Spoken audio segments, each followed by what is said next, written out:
Buenas tardes, jóvenes. Les habla la doctora Janet Villegas, reumatóloga del Servicio de Reumatología del Hospital 2 de Mayo. En esta tarde vamos a conocer una enfermedad autoinmune llamada esclerosis sistémica o también esclerodermia sistémica. Enfermedad que tiene una alta morbilidad y mortalidad y que en sus etapas tempranas de la enfermedad, cuando recién está iniciando los signos y síntomas, es poco identificada o es confundida con artritis reumatoide o es confundida con lupus generalmente.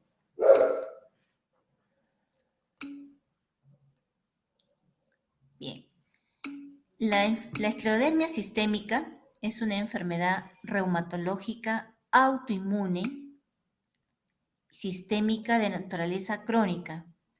Es una enfermedad que se caracteriza cuando ya la enfermedad está en una etapa avanzada. Una característica importante de la enfermedad es la fibrosis.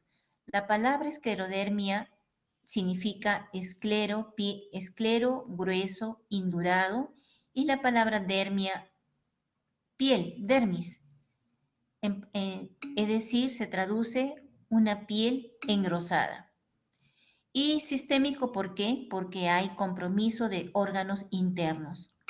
Esta enfermedad, como les estaba explicando, en las etapas ya que la enfermedad ya está establecida, se caracterizan porque los pacientes pueden tener una fascia, como estamos viendo en la paciente de la imagen central de la diapositiva. Una fascia característica donde se ve la falta de pliegues, la pérdida de los pliegues porque la piel está dura, engrosada. Cambios en sus rasgos fisonómicos, tanto a nivel de la nariz, los ojos, los labios. Esta esclerodermia sistémica afecta piel y órganos internos y tiene una causa autoinmune. Un signo muy precoz, temprano de la enfermedad que puede preceder durante años antes que se establezca la fibrosis de la piel es el fenómeno de Raynaud, como podemos ver en la imagen superior derecha. Este fenómeno vascular, este fenómeno de Raynaud, es un signo temprano, es una bandera roja para poder alertar al clínico que está frente a una posibilidad de esclerodermia sistémica.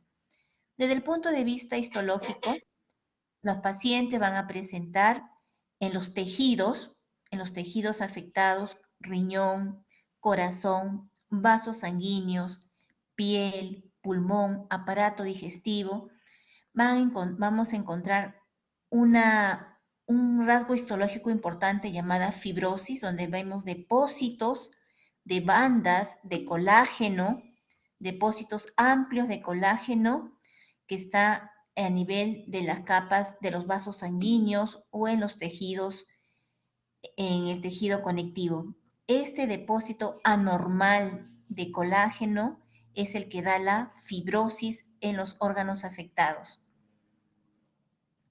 Y bien, ¿qué es la esclerodermia? Como les he dicho, es una enfermedad autoinmune, crónica, muy heterogénea en sus diversas manifestaciones que vamos a ir conociendo esta tarde.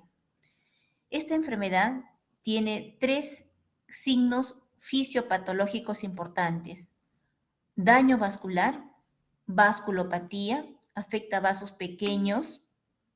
Cuando hablo de vasos pequeños me refiero a vasos como capilares, arteriolas, vénulas.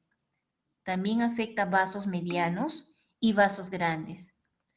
En este proceso de daño vascular, que es la etapa temprana de la enfermedad, se acompaña también de inflamación del endotelio vascular y en una etapa avanzada de la enfermedad ya se establece la fibrosis de los órganos afectados.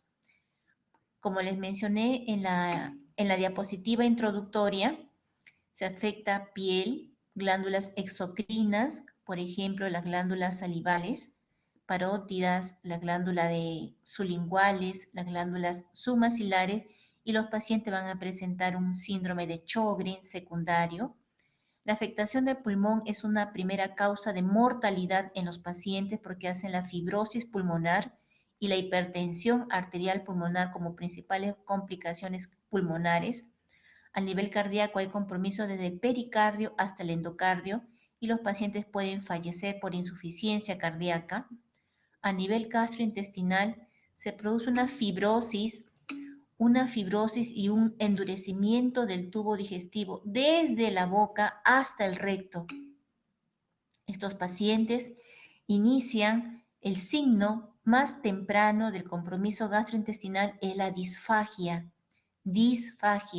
dificultad para poder tragar los alimentos.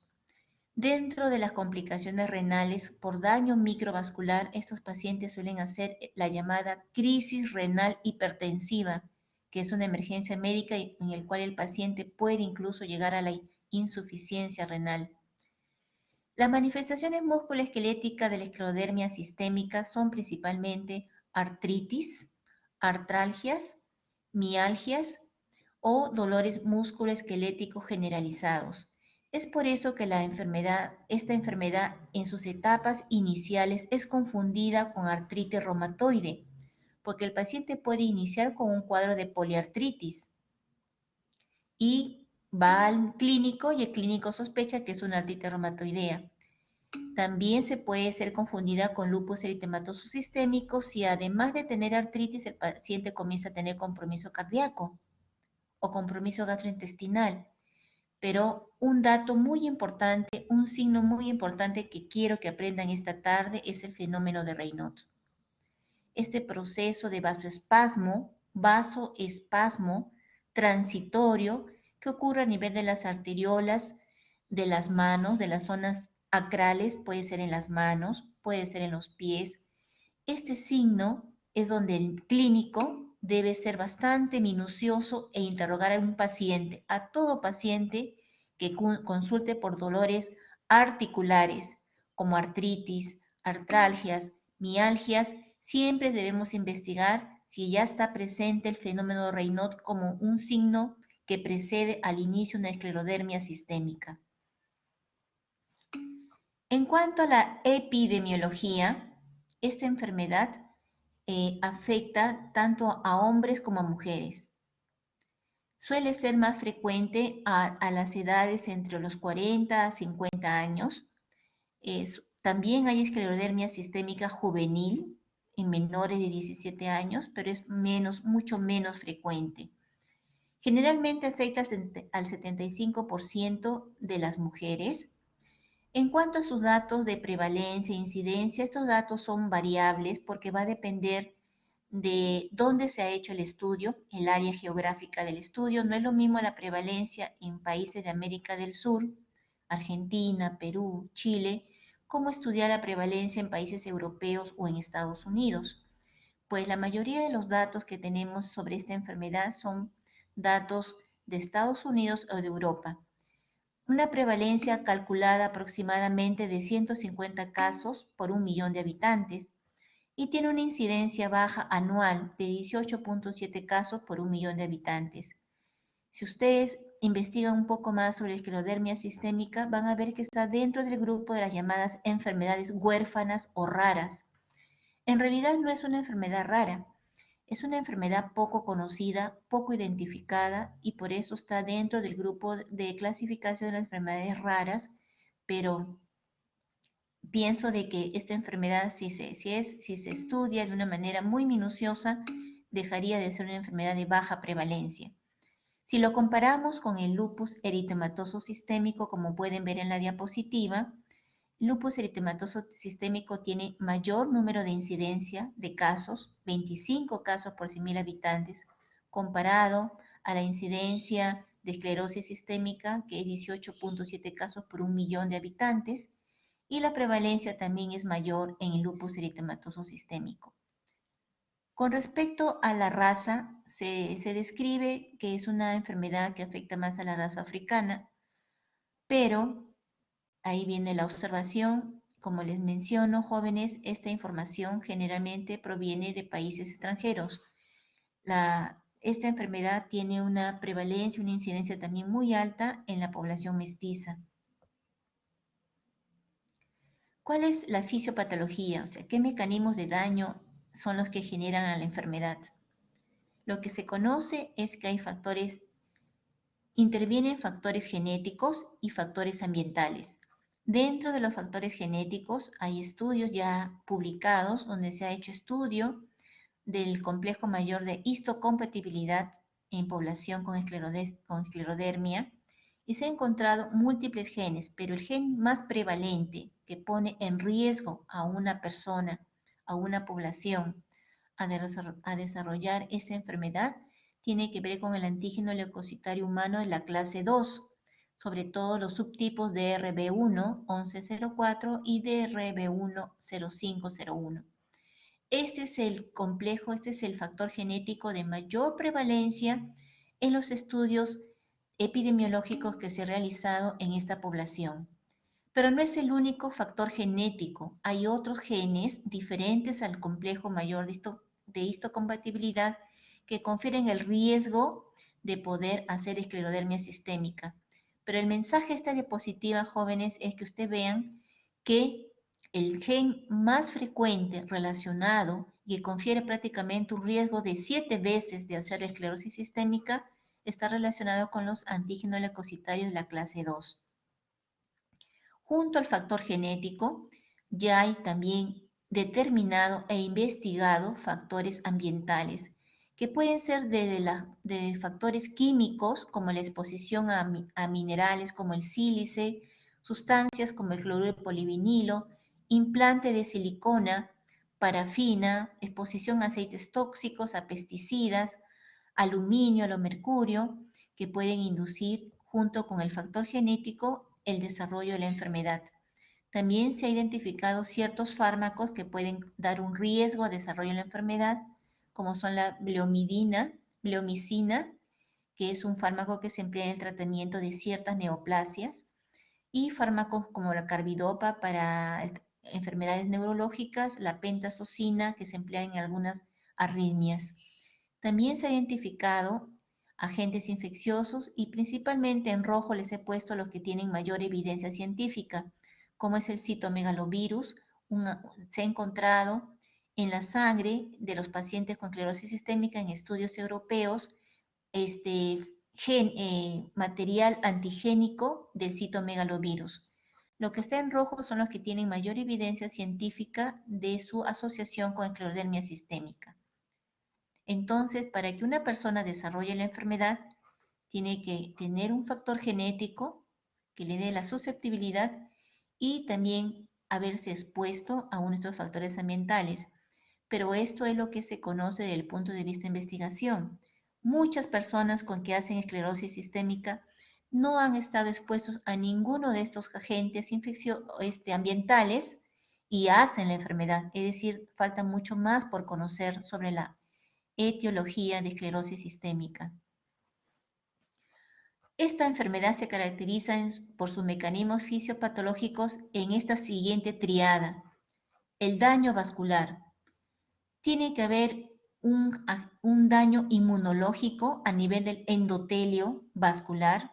La célula endotelial es la célula diana, la que principalmente sufre el daño, ya sea por el agente ambiental, y se va a iniciar la vasculopatía. El daño vascular inicia esta enfermedad y esta vasculopatía o daño vascular va a ser permanente hasta el final de la enfermedad. También tempranamente se inicia la inflamación, el proceso inflamatorio, como vamos a ver, y esta inflamación sí tiene un tiempo de permanencia en los órganos y luego esta inflamación es reemplazada por el proceso de fibrosis, el cual va a predominar hasta el estadio final de la enfermedad. También les mencioné que el fenómeno de Raynaud es el signo vascular más precoz, pues cuando un paciente comienza a hacer fenómeno de Raynaud indica que ya hay un daño en el endotelio. Por lo tanto, hay que investigar este fenómeno de Raynaud porque podemos encontrar ya clínica de manifestaciones inflamatorias en órganos viscerales, como puede ser el pulmón, como puede ser el tubo digestivo, puede ser riñón o incluso en la piel.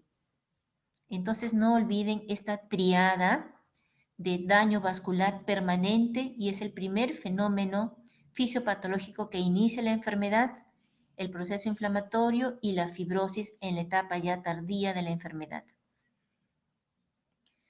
En esta diapositiva, la finalidad es que ustedes conozcan principalmente qué mecanismo de la inmunidad innata y de la inmunidad celular intervienen en el daño histológico.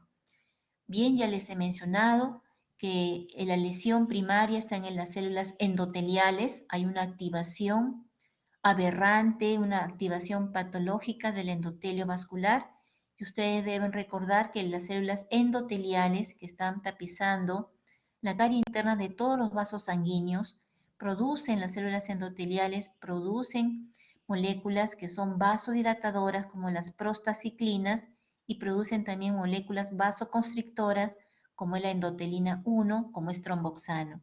Pues cuando hay una alteración patológica del endotelio vascular, predomina la secreción de las sustancias que producen vasoconstricción, endotelina 1 y tromboxano, y se reduce la síntesis de las prostaciclinas, que son moléculas vasodilatadoras, prostaglandinas vasodilatadoras. Por eso es que esos pacientes tienen predominio de vasoconstricción a nivel del endotelio vascular. No solamente va a haber una vasoconstricción por predominio de las células de las moléculas vasoconstrictoras, también les mencioné que comienza a haber un proceso inflamatorio en el endotelio vascular o en los tejidos comprometidos. Vamos a ver presencia de macrófagos, linfocitos T, linfocitos B, neutrófilos, y también va a predominar la producción por estas células, la producción de ciertas citoquinas.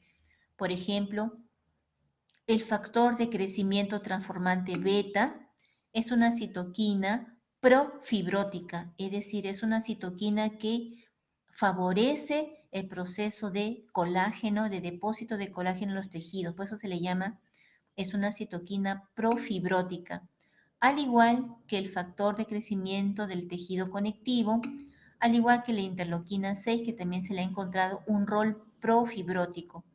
Todo esto va a dar como manifestación final el cuadro clínico que ustedes van a conocer, y se ha encontrado la presencia de autoanticuerpos en los pacientes con esclerosis sistémica que inducen la formación de anticuerpos antinucleares positivos. Al final, la interacción de estos mecanismos celulares, la interacción de estos mecanismos humorales también, siendo la célula endotelial la primera protagonista del daño, va a provocar que las células fibroblásticas, los fibroblastos que están presentes en todos los tejidos, tengan una transformación aberrante y se conviertan en miofibroblastos. Esta es la célula final.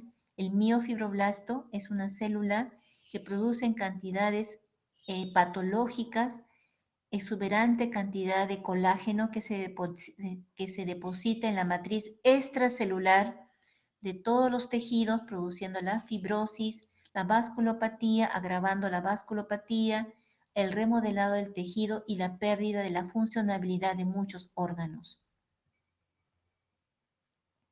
Bien, en esta diapositiva vamos a observar cuáles son los cambios vasculares que encontramos en la esclerodermia sistémica.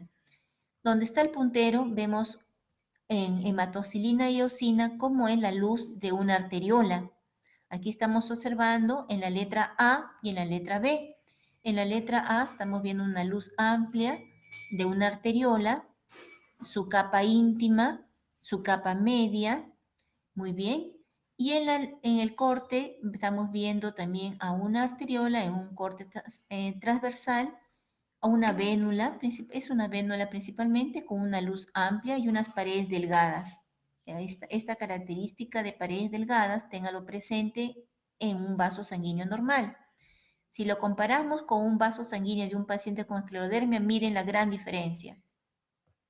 Esta capa que es delgada, la capa íntima y la capa media, acá ocurre una hiperplasia, un incremento de las células musculares lisas y un engrosamiento de la capa íntima. Esta es la vasculopatía fibrótica de esclerosis sistémica. Donde está el puntero podemos visualizar otro vaso sanguíneo donde está la luz del vaso sanguíneo disminuida, está engrosada la capa íntima, hay una hiperplasia de la capa íntima y una hiperplasia de la capa media. En las imágenes inferiores también podemos visualizar en el pulmón, este es el tejido pulmonar, donde estamos encontrando las arteriolas pulmonares, prácticamente ya no hay luz, ya está totalmente ocluida la luz de esta arteriola pulmonar y teñido de azul, esa tinción azul es la tinción del colágeno. Nos identifica la gran proliferación de colágeno en la capa media y en la capa íntima de esta arteriola pulmonar.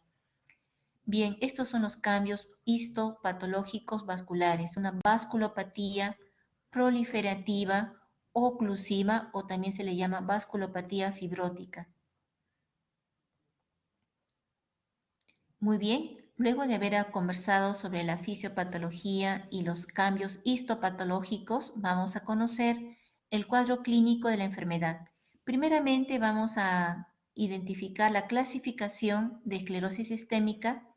Esta clasificación está dada por la localización de la fibrosis cutánea, cuánto se extiende la fibrosis dérmica. Tenemos tres subtipos clínicos de esclerosis sistémica por la extensión de la fibrosis cutánea. Tres subtipos clínicos.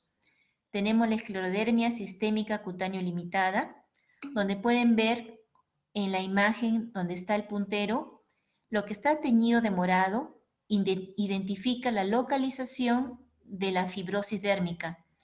En la esclerosis sistémica cutáneo limitada, la fibrosis de la piel está localizada en las partes distales, de la rodilla hacia los pies, de la región del codo hacia las manos, dedos y en la región facial. Tenemos el segundo subtipo que es la esclerodermia sistémica cutáneo difusa. Ustedes pueden deducir por la tinción de todo el dibujo, todo morado, significa que la fibrosis de la piel abarca todo. La parte proximal, tórax, abdomen, muslos, la parte distal, el rostro. Toda la piel del cuerpo está comprometida. Y la tercera forma clínica, si bien es cierto, es poco frecuente, no deja de ser importante también por su compromiso de la fibrosis de órganos internos. Se conoce como la esclerodermia cineesclerosis sistémica. ¿Qué quiere decir la palabra cine? Es decir, el paciente tiene la esclerodermia sistémica, pero no hay compromiso de la piel. La fibrosis está en los órganos internos. Muy bien.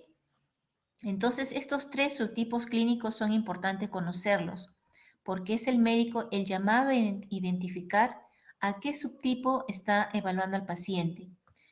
En cuanto a la esclerodermia sistémica cutáneo limitada, también ustedes lo pueden conocer con el nombre del síndrome de CREST.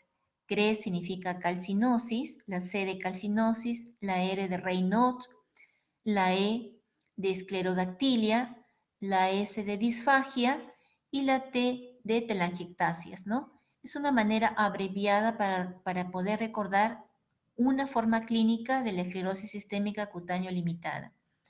Muy bien. En cuanto a la frecuencia de estas formas clínicas, se ve una ligera frecuencia, un predominio de frecuencia en la forma limitada, seguida de la forma difusa, y en tercer lugar, la forma sin esclerodermia, donde no hay fibrosis de la piel. Muy bien. Vamos a conocer cuáles son las principales diferencias clínicas entre la forma limitada y la forma difusa.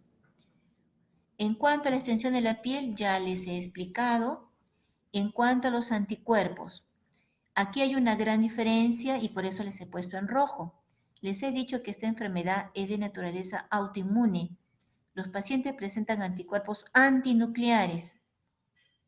El tipo de anticuerpo antinuclear que predomina en los pacientes en la forma cutáneo limitada es el anticuerpo antinuclear llamado anticentrómero.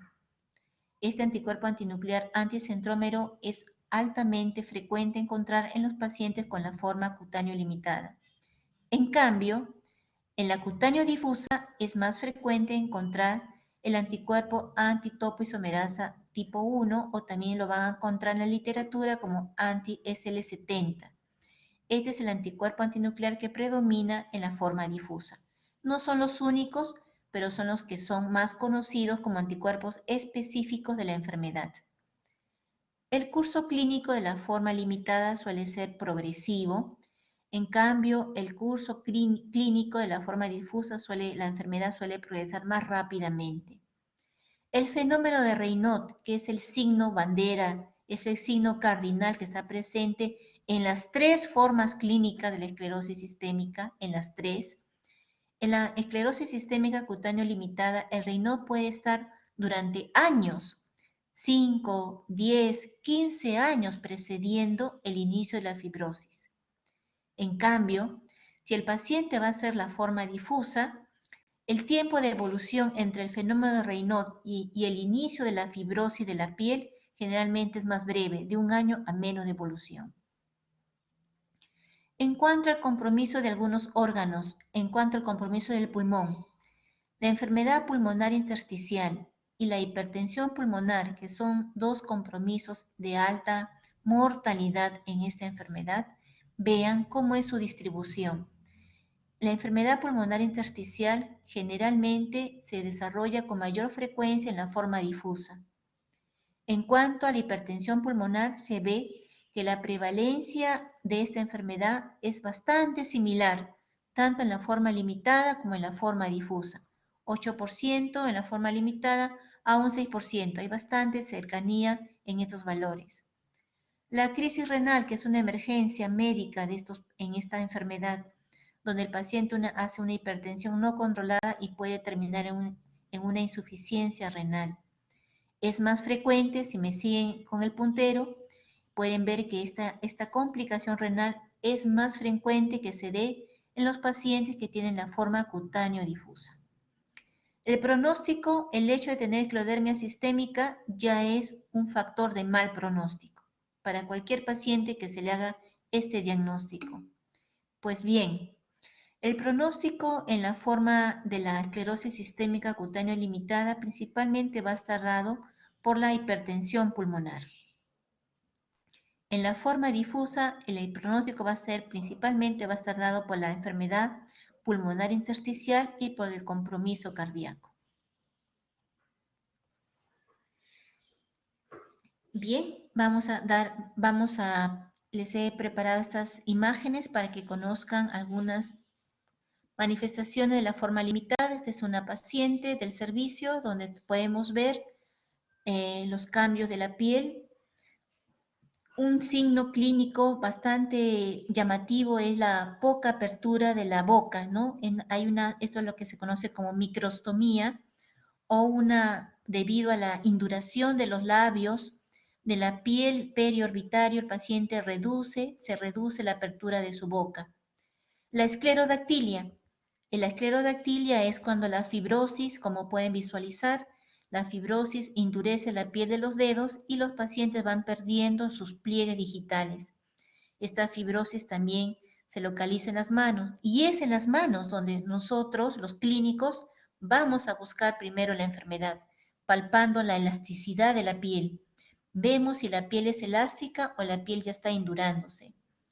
También estamos viendo en la piel de los pies, también con los signos de induración e incluso por este daño de la piel, los pacientes suelen hacer complicaciones tipo úlceras cutáneas, como podemos visualizar en la foto. El fenómeno de Raynaud, como podemos ver, bilateral, afectando los 5 dedos de las manos de manera bastante simétrica. Esto también es la foto de un paciente de servicio. Y los anticuerpos que predominan en la forma limitada son los anticuerpos antinucleares dirigidos contra el centrómero. Vamos a tener anticuerpo antinuclear, patrón centromérico. Esta es una imagen de la forma difusa. Les he dicho que en la esclerosis sistémica cutánea difusa el compromiso es de toda la piel. Rostro, tórax, abdomen. Aquí podemos visualizar un varón, una dama con cambios ya peculiares en su rostro. Miren la piel lustrosa, un poco edematosa, porque la piel está con un proceso de inflamación en la dermis donde estamos viendo esta foto corresponde a una etapa temprana de la fibrosis dérmica, compromiso de los muslos de este paciente. Estamos viendo las lesiones isquémicas en la yema de los dedos por el fenómeno de Raynaud, y en esta población de pacientes con forma difusa, el anticuerpo antinuclear predomina ese anticuerpo contra los antígenos topoisomerasa 1, que son proteínas del núcleo. Bien, ¿qué importancia tienen estos anticuerpos? Pues les mencioné en el cuadro clínico comparativo. Los anticuerpos anticentrómeros se relacionan a que el paciente vaya a desarrollar como complicación la hipertensión arterial pulmonar. Los anticuerpos antitopoisomerasa se asocian a que el paciente desarrolle una enfermedad pulmonar intersticial y también cambios de tipo isquémico en las extremidades. Como pueden ver, también hay otro tipo de autoanticuerpos en los pacientes con esclerodermia sistémica. Aquí tenemos un anticuerpo que es el anticuerpo contra las ribonucleoproteínas subtipo 3. Este anticuerpo también se identifica en los pacientes con esclerosis sistémica y se asocia a cardiomiopatías, a miositis y a hipertensión arterial pulmonar. El anticuerpo contra las RNA o las ribonucleoproteínas también se asocia a crisis renal, y hay otros autoanticuerpos. Pero los que están señalados en flechas son los que generalmente en la práctica clínica se solicita al laboratorio. Muy bien, vamos a conocer las manifestaciones clínicas más comunes. Es un mix de imágenes donde pueden ver, por ejemplo, la vasculopatía digital. Debido al fenómeno de Raynaud no controlado, se pueden formar úlceras, necrosis, amputación de los dedos, pérdida de las falanges debido a un fenómeno de Raynaud severo, pérdida de los dedos de los pies, incluso hasta la amputación de las piernas, cuando ya se establece una gangrena. Tenemos también, por ejemplo, en la imagen E, la presencia de telangiectasias en las paredes de la mucosa gástrica, lo que se conoce con el término de estómago en sandía. Es una forma de denominar a las telangiectasias presentes en las paredes del estómago. Estamos observando acá en la letra F los signos tomográficos de la enfermedad pulmonar intersticial, también llamada fibrosis pulmonar. Estamos observando en el centro una arteriola pulmonar donde hay un engrosamiento de la capa media, un engrosamiento de la capa íntima, provocando la complicación vascular de la hipertensión pulmonar principalmente. En esta diapositiva es una biopsia de miocardio donde se ve todo lo que todo lo que es tejido en blanco, lo que está teñido de blanco, es el tejido miocárdico, ha sido reemplazado por tejido fibrótico. Bien, ¿cuáles son los signos de alerta? ¿Cuáles son aquellas manifestaciones que nos deben poner en alerta de que ese paciente pueda desarrollar una esclerodermia sistémica? Además del fenómeno de Raynaud, encontrar artritis en las manos, artritis más fenómeno de Raynaud, cuidado, puede ser una esclerodermia sistémica en su etapa temprana. Encontrar fenómeno de Raynaud más hinchazón de las partes distales, hinchazón de los dedos de la mano, hinchazón de la mano, hinchazón de los pies, pero no es el edema clásico con fovea que ustedes conocen cuando hay un problema de un síndrome nefrótico, no, este es un edema duro, significa que hay un proceso inflamatorio a nivel de la dermis. Este edema se localiza principalmente en el rostro, en las manos o en los dedos y en los pies, más un fenómeno de Raynaud en el paciente son las banderas rojas para sospechar que está iniciando esta enfermedad. Bien, les mencioné que este fenómeno de Raynaud, que es un vasoespasmo transitorio, generalmente desencadenado por el frío o por situaciones de estrés en el paciente, comprende tres fases. en cuanto a la falta de perfusión de sangre a las partes distales de las manos o de los pies. Observen la fase isquémica, los dedos se ponen blancos, pálidos. El paciente dice, doctora, mis manos se ponen blancas como papel y frías, heladas las manos. Aquí tenemos una foto de esa fase isquémica. Como este fenómeno de Raynaud suele durar minutos, permanece en hipoxia, los tejidos comienzan a ponerse de color morado. Y esta es la fase donde la paciente mismo dice, mis dedos se ponen negros. Esa es la palabra, como estoy lavando la ropa y mis dedos se ponen morados, negros, doctora. Pensemos en el fenómeno de Raynaud. Y la tercera fase es cuando se normaliza la circulación, se llama la fase de reperfusión. Generalmente el paciente no te va a decir tengo fenómeno Raynaud. Eres tú como estudiante, eres tú como médico que tienes que preguntarle, señor, señora, señorita, joven, cuando usted se expone al frío en la época de invierno, cuando mete las manos al frigider, cuando lava con agua fría, ¿ha notado cambio de color en sus manos? Los dedos se le ponen blancos, pálidos como papel, y luego la yema de los dedos se ponen morados. Si te dicen sí, sospecha que es un fenómeno de Raynaud. Aquí vemos en la parte inferior un paciente del servicio donde a la exploración física comenzó a hacer fenómeno de Raynaud en los pies. Y este paciente vino en la consulta no por el fenómeno de Raynaud, vino por dolores articulares. Bien, acá tenemos otras imágenes del servicio de otros pacientes presentando también el fenómeno de Raynaud. Aquí tenemos la fase isquémica, la fase de que los dedos están en hipoxia, se ponen morados, y la consecuencia de este proceso de vasoespasmo es, si no es tratado el fenómeno de Raynaud, el paciente va a tener como consecuencias, como pueden ver en esta diapositiva, de una paciente de servicio. Aprovechemos para ver que hay presencia de telangiectasias en la palma de la mano y estamos observando necrosis digital en 3 dedos que estuvieron afectados por un fenómeno de Raynaud severo. Muy bien, la complicación de este proceso de vasoespasmo y compromiso de las arterias digitales, arterias de mediano calibre, podemos tener, como vemos en la foto donde está el puntero, una gangrena. Esta es una gangrena húmeda con secreción, se había infectado, donde se ve una amputación ya del segundo dedo y se ve que el tercer dedo también ya está con necrosis en la parte distal.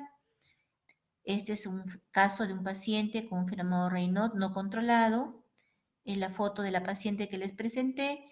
Y una lesión un poco menos severa son estas úlceras que se forman en la yema de los dedos en aproximadamente un 60% de los pacientes. Estas lesiones, estas úlceras digitales de causa isquémica, generalmente es importante averiguar cuántas veces al día el paciente tiene el fenómeno Raynaud. Si son de 4 a más veces de episodio de fenómeno Raynaud, el paciente tiene alto riesgo de desarrollar estas úlceras digitales. Segundo, hay que evaluar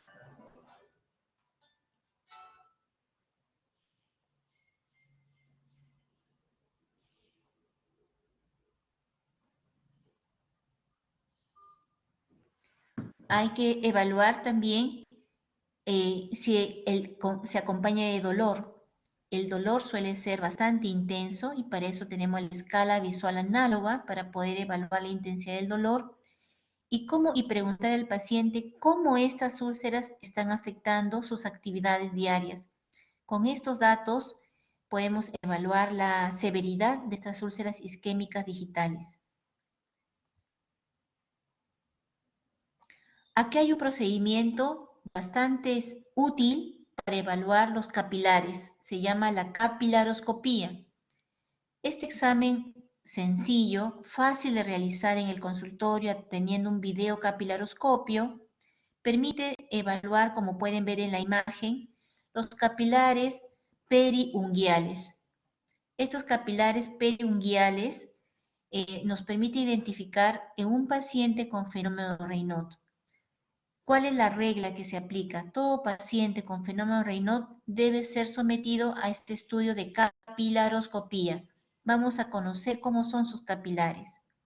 Pues se le aplica aceite de inmersión en el pliegue unguial, en este pliegue unguial, y se visualiza en el microscopio, como pueden ver en la imagen inferior. Se le dice al paciente que coloque su dedo y ahí se visualiza las características morfológicas de los capilares periunguiales y nos permite diferenciar un fenómeno de Raynaud primario, es decir, un fenómeno de Raynaud que no es provocado por una enfermedad de fondo, de un fenómeno de Raynaud secundario. Secundario quiere decir que tiene una enfermedad de fondo que lo está provocando. Puede ser la esclerosis sistémica, puede ser el lupus, puede ser el síndrome de Sjögren, una vasculitis, en fin.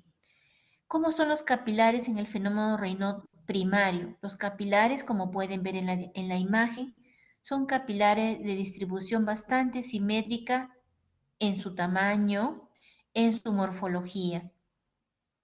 Generalmente se visualizan de 11 capilares a más.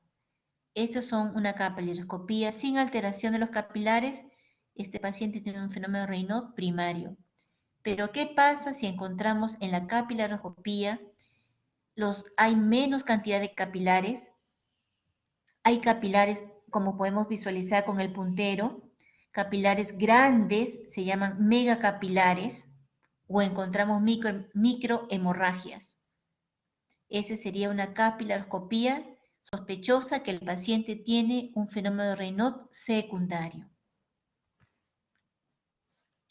En esclerodermia sistémica hay 3 patrones de capilaroscopía que nos dicen que este paciente, por ejemplo, el primer patrón es el patrón predominan los megacapilares.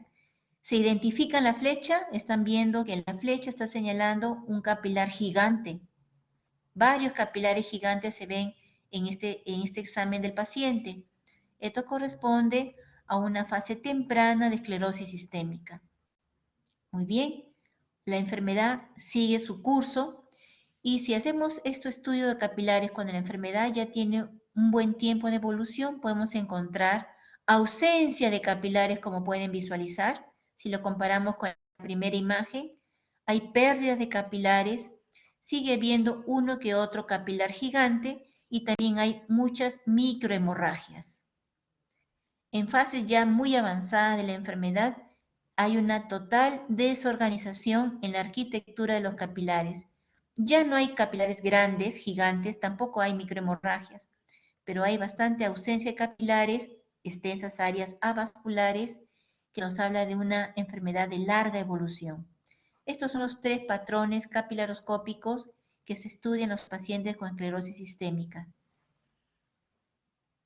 Dentro de las manifestaciones cutáneas, además de la fibrosis de la piel, les debo mencionar que los pacientes presentan 3 fases de la fibrosis de la piel. La fase más temprana, que es una bandera roja para estar atentos, es la fase edematosa. De ahí viene la fase indurativa, ya nadie duda que este paciente tiene la enfermedad, porque si ustedes van a querer coger la piel de su mano y hacer pliegue, pellizcar la piel, no van a poder coger la piel de la mano, está adherida a los planos profundos. Y en la fase atrófica es tal el grado de la induración dérmica que incluso retrae a los dedos, provocando esta deformidad. Los dedos de la mano son retraídos, doblados, flexionados en la fase atrófica. Muy bien, formación de úlceras debido a esta piel indurada, se reduce la apertura de la boca. Otras lesiones cutáneas que se visualizan son estas manchas, como podemos visualizar acá, zonas de hipopigmentación con zonas de mayor hiperpigmentación. Esto tiene un nombre, ustedes lo pueden haber leído en los libros, se llama las manchas en sal y pimienta, que presentan clásicamente los pacientes con esclerodermia. Las telangiectasias, vean, una amplia distribución de telangiectasias que es dilatación de las vénulas en el rostro, generalmente en las mejillas, en el dorso de la nariz, en los labios, en la frente. Debido a la induración y a la flexión de los dedos, a estas contracturas de los dedos, se van a formar úlceras en la superficie de las articulaciones digitales y la presencia de la calcinosis. ¿Qué es la calcinosis? Es depósito de sales de hidroxiapatita, son depósitos de sales de hidroxiapatita en los tejidos blandos. Puede localizarse en el tejido subcutáneo, como podemos ver acá en la imagen. Una manera de evaluar la severidad del compromiso de la piel en cuanto a la induración es el score de Rodnan, que nos permite identificar el grado de compromiso cutáneo de la induración dérmica. Manifestaciones gastrointestinales en los pacientes. Después de la piel, manifestaciones gastrointestinales se presentan en más del 90% de los pacientes. De manera general, les he dicho que se compromete la boca hasta el recto. Por lo tanto, vamos a tener manifestaciones. La más precoz es la difagia, dificultad para poder pasar alimentos. Tenemos también el reflujo gastroesofágico debido a la hipotonía del esfínter esofágico inferior, el paciente va a manifestar que siente acidez. Después de tomar sus alimentos, el paciente refiere una acidez que le sube del estómago a la boca, causándole un dolor retroesternal. Eso es el reflujo. Es otra manifestación que nos habla del compromiso de esta enfermedad. Si este reflujo es persistente, el paciente puede hacer complicaciones como una esofagitis erosiva hasta una lesión premaligna que es el esófago de Barrett. A nivel del estómago, el paciente te manifiesta que tiene llenura precoz.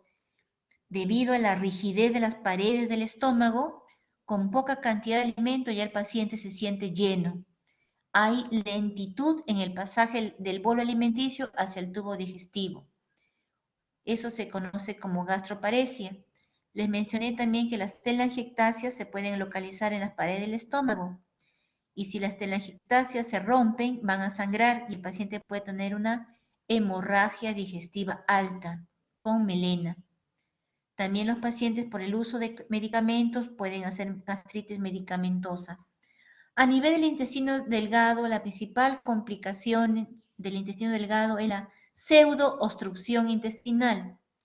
Es decir, por el tránsito lento de los alimentos en el intestino delgado, se produce una distensión del intestino delgado y produce un cuadro clínico de un síndrome doloroso abdominal. El paciente no puede eliminar flatos y está sumamente adolorido. Eso se conoce como pseudo-obstrucción intestinal, debido a la rigidez de las paredes intestinales. Y si hay rigidez de las paredes intestinales y hay un vaciado lento, las bacterias que pueblan nuestro tubo digestivo van a incrementar su cantidad, lo que se conoce como sobrecrecimiento bacteriano, y estos pacientes suelen cursar con cuadros diarreicos y síndrome de mala absorción.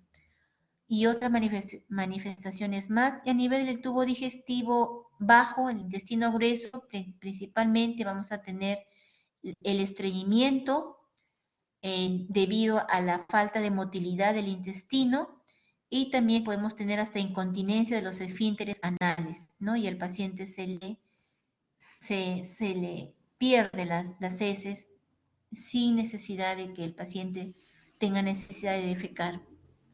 Pasamos a las manifestaciones pulmonares.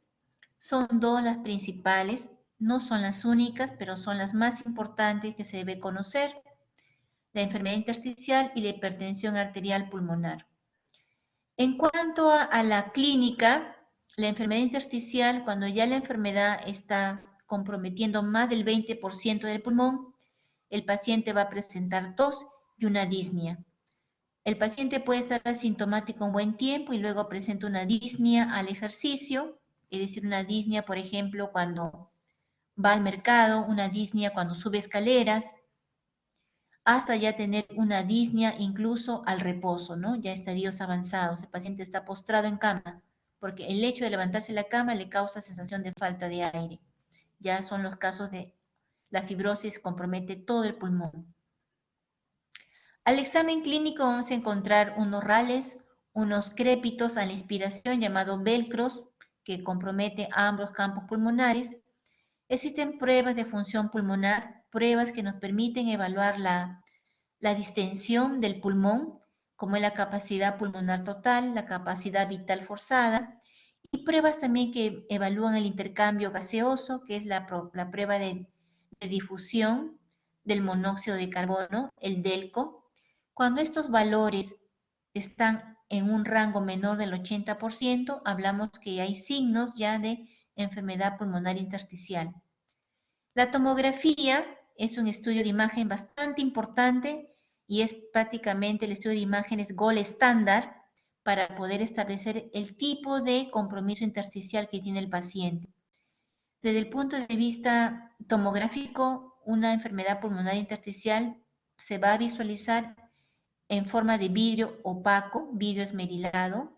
Vamos a ver unas imágenes. Y también la placa de tórax nos permite identificar la enfermedad, pero cuando ya la placa de tórax traduce enfermedad pulmonar intersticial, ese paciente ya tiene comprometido más del 20% del parénquima pulmonar. En cuanto a la hipertensión arterial pulmonar, como su nombre lo dice, es un incremento de la presión en las arterias pulmonares. Normalmente la arteria pulmonar tiene una presión sistólica de 20 milímetros de mercurio, que es la presión que también tiene el ventrículo derecho. Ustedes deben recordar en su clase de anatomía que la arteria pulmonar sale del ventrículo derecho y va trasladando sangre no oxigenada, lleva sangre no oxigenada a la arteria pulmonar a los pulmones para que se produzca el intercambio gaseoso y regresa al corazón izquierdo, las venas pulmonares, trayendo la sangre oxigenada. Pues la arteria pulmonar, el tronco principal, que son la arteria pulmonar derecha y la arteria pulmonar izquierda, se va a ramificar en pequeñas arterias pulmonares. Entonces les he dicho que esta enfermedad produce una vasculopatía fibrótica que afecta vasos pequeños, comienza afectando las arteriolas pulmonares. Y estos pacientes van a estar buen tiempo asintomáticos, pero después comienzan a presentar una disnea progresiva. Si hay compromiso ya del corazón derecho, porque si la arteria pulmonar incrementa su presión, incrementa la presión porque la arteria pulmonar está ya con una luz estrecha, esa va a repercutir de manera retrógrada sobre el corazón derecho y va a haber dilatación de las cavidades derechas de la aurícula y del ventrículo derecho. El paciente va a presentar síncope como manifestación o dolor torácico. Al examen físico usted va a encontrar el segundo ruido cardíaco, que es el ruido pulmonar de mayor intensidad. Si hay compromiso de la válvula tricuspidia, vamos a encontrar soplos localizados en el foco tricuspidio. Las pruebas de función pulmonar se va a ver afectado la prueba de la capacidad de difusión del monóxido de carbono, el DELCO. Esto es un signo importante que el clínico utiliza para diagnosticar la hipertensión arterial pulmonar. Pero no es el único, también tenemos que hacer un ecocardiograma al paciente y hacer también estudios de marcadores serológicos, como es marcadores de daño cardíaco, como son los marcadores de el N-telopéptido propéptido natriurético B. También el N-telopéptido propéptido natriurético B es una molécula que se incrementa en la sangre de los pacientes que tienen cardiopatía. Y esto está elevado en los pacientes con hipertensión arterial pulmonar.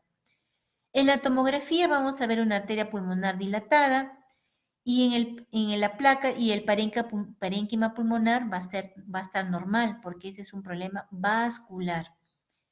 Una manera de confirmar la hipertensión arterial pulmonar es a través del cateterismo cardíaco derecho. Mediante cateterismo cardíaco derecho vamos a evaluar de una manera más exacta la presión de la arteria pulmonar, lo que se conoce como presión arterial media de la arteria pulmonar.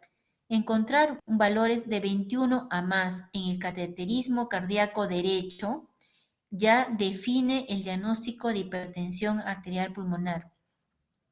También es importante que ustedes sepan que el ecocardiograma Doppler transesofágico o transtorácico, el ecocardiograma común y corriente que ustedes van a conocer en el siguiente capítulo de cardiología, nos permite evaluar de una manera indirecta también cómo está la presión arterial sistólica en la arteria pulmonar.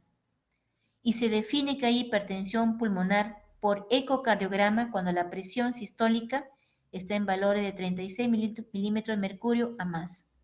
Es decir, como pueden ver, hay varias herramientas para poder identificar la hipertensión arterial pulmonar y para poder identificar la enfermedad pulmonar intersticial, además de la clínica. En esta diapositiva, jóvenes, es una diapositiva publicada hace poco en la revista Autoimmune Review.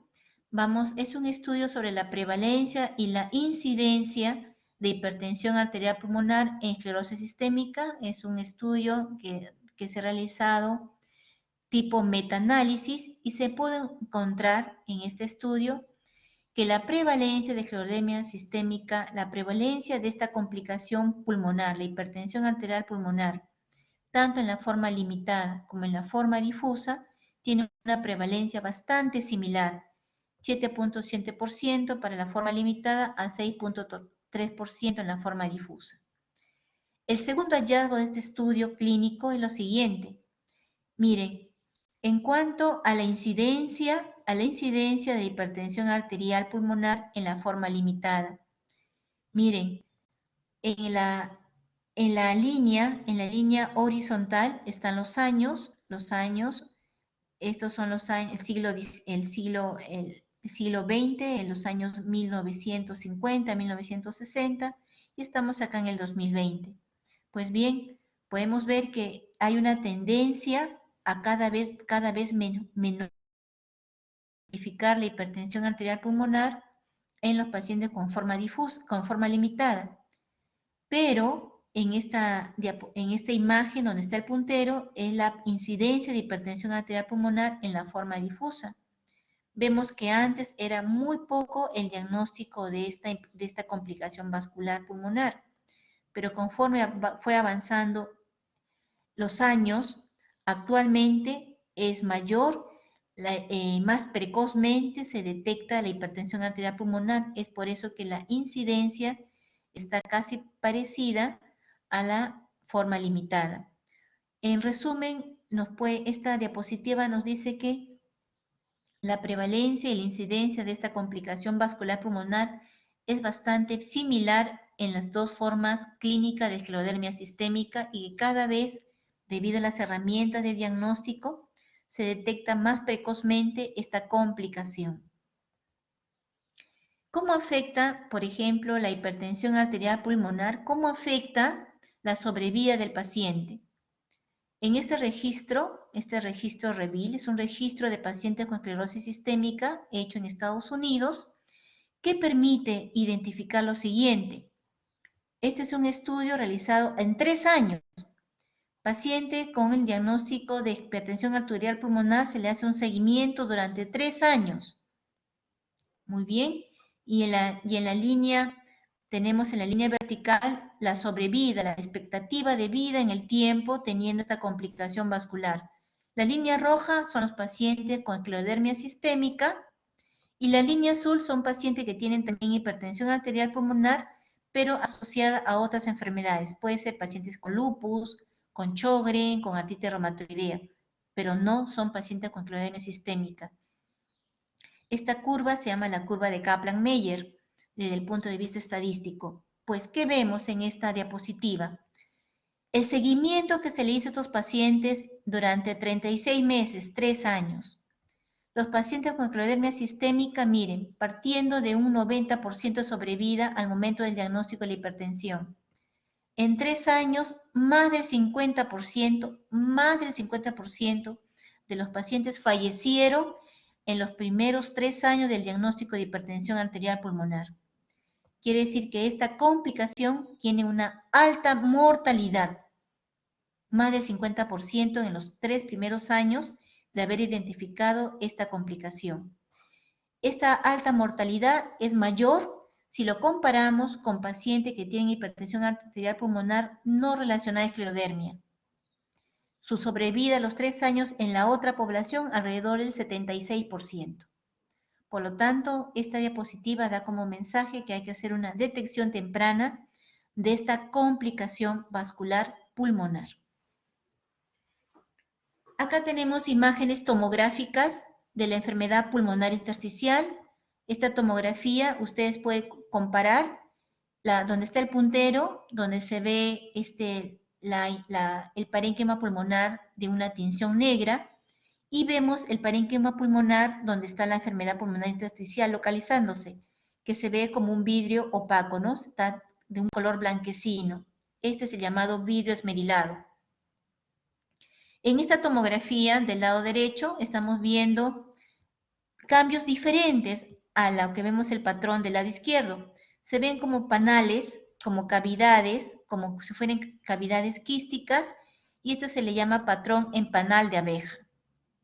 Es decir, desde el punto de vista tomográfico tenemos dos patrones de enfermedad pulmonar intersticial, una neumonía intersticial usual, que da este patrón en panal de abeja y que es de muy mal pronóstico, y el vidrio esmerilado nos da un patrón de neumonía intersticial no específica, relativamente de un mejor pronóstico comparado con la otra. Bien, acá tenemos el ecocardiograma. Esta es una imagen del servicio. Tenemos a una doctora de neumología del hospital haciendo la espirometría, que es el examen de prueba de función pulmonar a un paciente con estudio de esclerosis sistémica, ¿no? Y estas son las principales variables de espirometría que se analizan: la capacidad vital forzada, que evalúa la distensión del parénquima pulmonar, y el intercambio gaseoso, que se evalúa a través de la prueba de difusión de monóxido de carbono. Muy bien, estamos viendo los cambios radiológicos y tomográficos de la enfermedad pulmonar intersticial.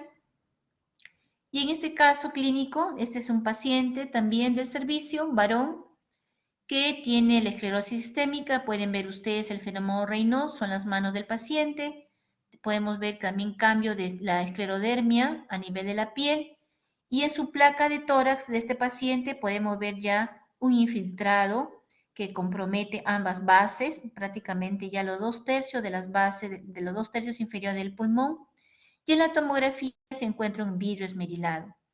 Con esta sospecha de enfermedad pulmonar intersticial a este paciente se le pidió sus pruebas de función pulmonar y encontramos una capacidad vital forzada menor del 80%, 70.9. Les he dicho que se considera normal cuando es más del 80%. Esta disminución nos habla que hay un compromiso ya del intersticio. Las pruebas de difusión de monóxido de carbono todavía están en rangos normales, no comprometidos. Acá tenemos un caso de una paciente con hipertensión arterial pulmonar. Vemos en la placa de tórax se ve una prominencia del arco de la arteria pulmonar, y esto es un signo radiológico sugestivo de hipertensión pulmonar. Y en la tomografía podemos ver, aquí donde está el puntero, es la arteria aorta ascendente.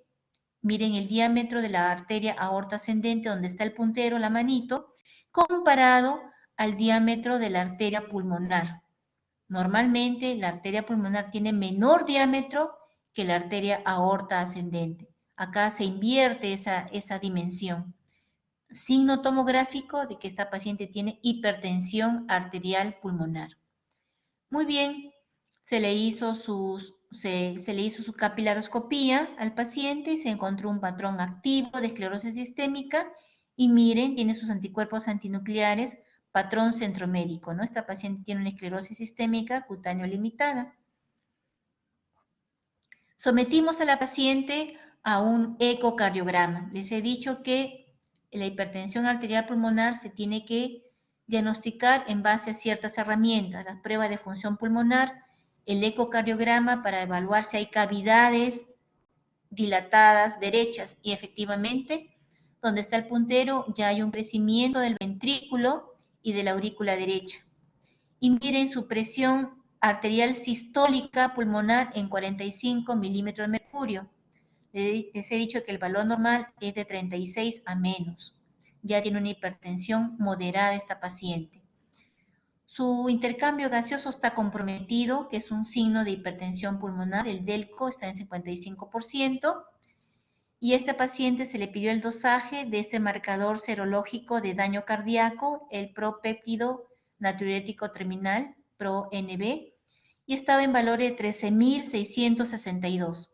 Como podemos ver, en este caso clínico, esta paciente cumplía criterios ecocardiográficos, criterios de función pulmonar, criterios del marcador de daño cardíaco. Esta paciente fue llevada a cateterismo cardíaco derecho y se le encontró una presión arterial pulmonar media de 54 milímetros de mercurio, muy por encima del valor normal, ¿no? Confirmándose el diagnóstico y se decidió el tratamiento. Otras complicaciones que pueden tener los pacientes, vamos a ver a nivel del corazón. A nivel del pericardio, el paciente puede ver un derrame pericárdico, fibrosis pericárdica y hacer una pericarditis constrictiva, ¿no? Que puede ser causa de mortalidad. A nivel del miocardio, lo más usual es encontrar la fibrosis miocárdica. También tenemos trastorno de conducción como arritmias, daño valvular, insuficiencia tricuspidia y hasta estadios más avanzados de insuficiencia cardíaca congestiva, derecha o izquierda. Muy bien, un signo un signo por ecografía temprano de que está habiendo ya un compromiso cardíaco es encontrar una disfunción diastólica del ventrículo izquierdo. Este es un signo ecográfico muy precoz de compromiso cardíaco en los pacientes con esclerodermia sistémica. Dentro de las manifestaciones renales, le hemos hablado de las crisis renales hipertensivas en el 90% de los casos, pero también podemos tener una crisis renal sin variación de la presión arterial, que se llama crisis renal normotensiva, en el 10% de los pacientes. Muy bien, cualquiera de las dos formas clínicas, el paciente va a manifestarse presentando una insuficiencia renal aguda y hipertensión. Además, si no se maneja este problema, el paciente puede tener un cuadro encefalopático y convulsionar, daño a la retina y terminar en un edema pulmonar e tener que ser intubado para poder ventilarlo. Esta es una complicación severa de la enfermedad con alta mortalidad. Para que un paciente haga una crisis renal, tiene que haber factores predictores o factores que puedan desencadenar esta crisis renal. Lo que se conoce en esta publicación es lo siguiente. Por ejemplo, los corticoides. Dosis alta de corticoides. Está prohibida en los pacientes con esclerosis sistémica. Tomen atención a este dato. Tomen atención a esta información. Los pacientes con anemia sistémica no deben recibir corticoides como prednisona u otros corticoides dosis altas. Lo mínimo posible. Los corticoides es un desencadenante de crisis renal hipertensiva. También se ha identificado que tener la esclerodermia, la forma difusa, es un factor de riesgo. Cuando el engrosamiento de la piel avanza rápidamente, en menos de un año el paciente ya tiene un compromiso difuso severo de la fibrosis cutánea, es un factor de riesgo para crisis renal. Tener un tiempo corto de enfermedad, menos de 4 años. Anticuerpos contra el ARN polimerasa tipo 3 o tener una anemia reciente. También encontrar derrame pericárdico o insuficiencia cardíaca congestiva es obvio que ya hay una falla cardíaca. Va a poner al paciente en riesgo de hacer esta complicación de crisis renal. No olviden esta información, sobre todo el uso de los esteroides está prohibido o bastante limitado en esta enfermedad. En cuanto al compromiso musculoesquelético, les mencioné que manifestaciones principales son las artralgias en un 52%, seguido de las tenosinovitis a nivel de los tendones de las manos, tendones de los hombros, seguido de las artritis y en menor porcentaje hacer una miositis.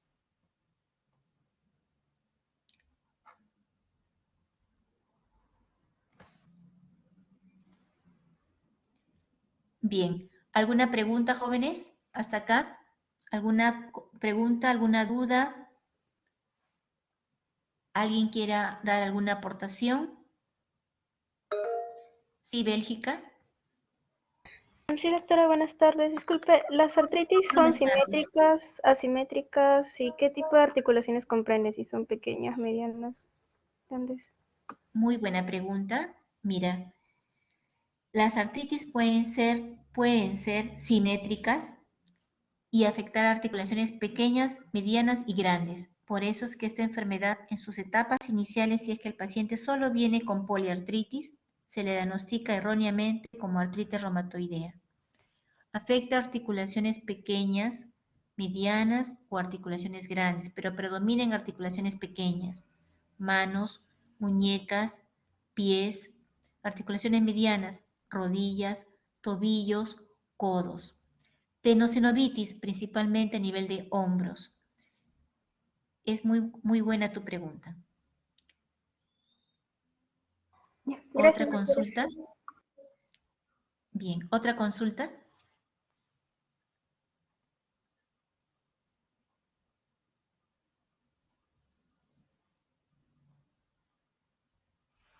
Continuamos entonces con el diagnóstico diferencial. ¿Con qué otras enfermedades yo debo plantear el diagnóstico diferencial de un paciente con esclerodermia sistémica? Principalmente cuando ya hay la fibrosis de la piel, yo creo que ustedes no van a tener duda que es una esclerodermia, ¿no? Si ya la piel está indurada. Más que todo, el diagnóstico diferencial se debe hacer en las fases iniciales, cuando no hay aún fibrosis dérmica, con lupus, con miopatías inflamatorias como dermatomiositis, polimiositis, con la artritis reumatoide. Muy bien.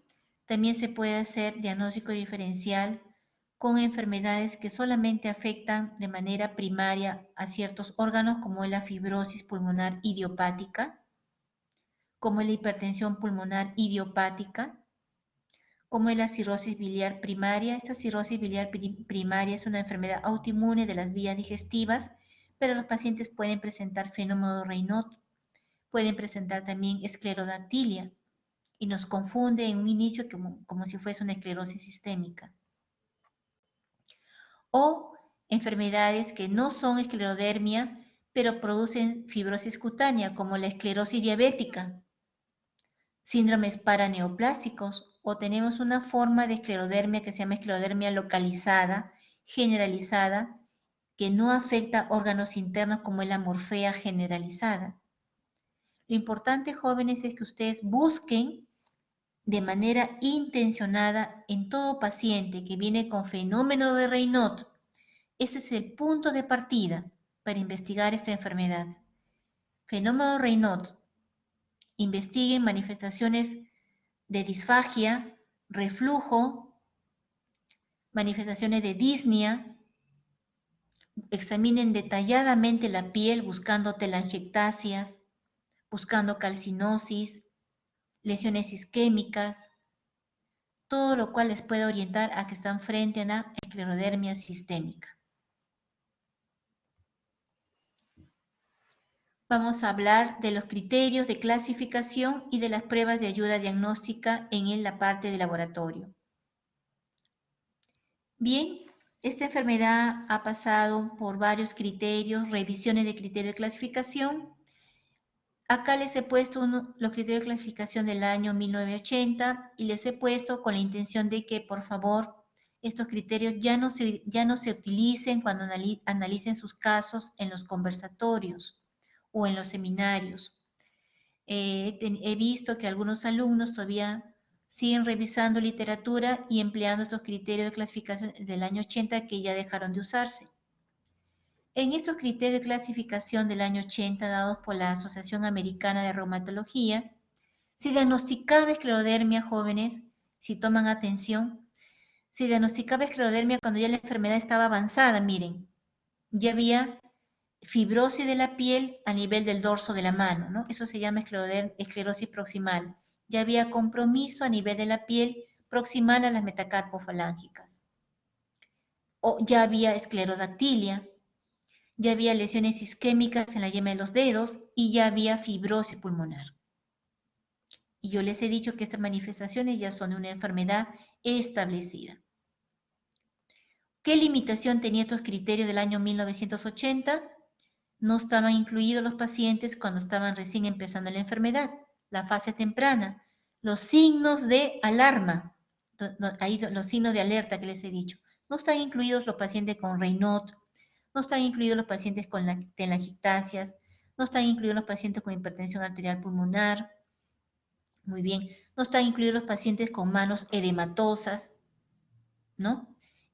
Por lo tanto, en el 2013 fueron publicados nuevos criterios de clasificación. Estos criterios se utilizan, al igual que los criterios de lupus, al igual que los criterios de Sjögren, de artritis reumatoide, se utilizan para la investigación epidemiológica. Pero en la práctica médica, los clínicos nos guiamos estos criterios para poder identificar si nuestro paciente en la práctica cumple criterios de la enfermedad que estamos investigando. Bueno, estos criterios publicados por el Colegio Americano de Reumatología y la Liga Europea de las Enfermedades Reumáticas. No ha cambiado en cuanto al criterio de la fibrosis de la piel proximal a las metacarpofalángicas, es decir, fibrosis en el dorso de la mano. Un criterio de 9 puntos, encontrar ya fibrosis en el dorso de las manos, también encontrar fibrosis en los dedos, la esclerodactilia. Pero qué bueno que acá sí considere dos variantes. Los dedos hinchados, lo que se conoce como dedos en salchicha, o la esclerodactilia distal y proximal a las interfalángicas. Cualquiera de los dos puede ser considerado como un criterio de sospecha de compromiso cutáneo por esclerodermia sistémica. Encontrar las úlceras digitales a nivel de la yema de las falanges distales, lo que se conoce como mordedura de rata. Ya es un criterio de daño vascular que no está en los criterios del año 80. Muy bien, las telangiectasias también fueron incluidas. La capilaroscopía también está incluido en los criterios de clasificación. Da un score, da un puntaje. La hipertensión arterial pulmonar o la enfermedad pulmonar intersticial diagnosticada mediante imágenes, mediante las pruebas de función pulmonar, también forma dentro del puntaje para clasificar tener la enfermedad. El fenómeno de Raynaud se incluyó en los actuales criterios con un score de 3 y también se incluyen los anticuerpos relacionados a esclerodermia sistémica, los anticentrómeros, los antitopoisomerasa y otros anticuerpos más. Pues bien, jóvenes, se dice que un paciente clasifica de esclerodermia sistémica cuando cumple un puntaje de 9 a más. De 9 a más. Tener solamente la fibrosis de la piel en la parte ya en las manos, comprometiendo dedos y el dorso de la mano, es criterio único para clasificar como esclerodermia sistémica. Vean la utilidad de estos criterios. Ya considera pacientes en etapas tempranas. ¿Qué tal si tenemos un paciente con fenómeno Raynaud, con patrones capilaroscópicos de esclerosis sistémica y tiene un ANA, un anticentrómero positivo? Tenemos 3 puntos fenómeno Raynaud, 3 puntos por tener el anticuerpo anticentrómero y 2 puntos por capilaroscopía. Dicen, usted me dice, doctora, no llegó a tener 9, no clasifica a tener esclerodermia sistémica. Sí, efectivamente, pero lo importante es la clínica. Si ese fenómeno Raynaud evaluado mediante capilaroscopía y vemos que hay capilares gigantes, megacapilares, microhemorragias, y eso es propio de esclerosis sistémica, pues mi juicio, mi criterio médico es el que va a definir. Este paciente sí tiene esclerodermia sistémica, aunque no llegue a sumar los 9 puntos.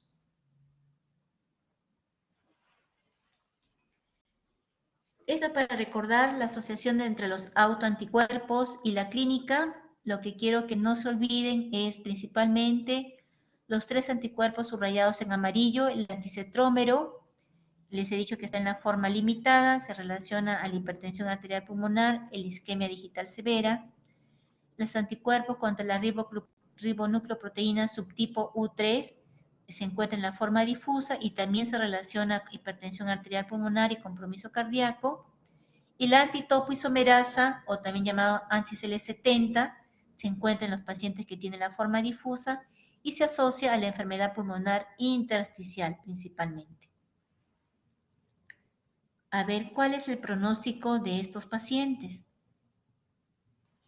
En esta diapositiva, publicada en la revista Rheumatology sobre la mortalidad de que fallecen los pacientes con clodermia sistémica. Ya les he dicho, una de las causas es las complicaciones cardiopulmonares. Pues miren, esto se ve reflejado en esta imagen, en este cuadro. En este cuadro, las columnas blancas con puntitos es el porcentaje de pacientes con clodermia hospitalizados. Y la columna gris son el porcentaje de pacientes fallecidos. ¿Cuál es la principal causa por la cual los pacientes con clodermia sistémica se hospitalizan? Principalmente por infecciones. Por infecciones. ¿Y cuál es la principal causa por la cual los pacientes con clodermia sistémica fallecen? Por infecciones. Está en primer lugar. Pero si analizamos ahora con respecto a las enfermedades, a las complicaciones propias de la enfermedad, ¿cuál es la causa más frecuente por la cual el paciente fallece? Por las complicaciones pulmonares, estando la enfermedad pulmonar intersticial y la hipertensión arterial pulmonar las dos primeras causas pulmonares de mortalidad en nuestros pacientes.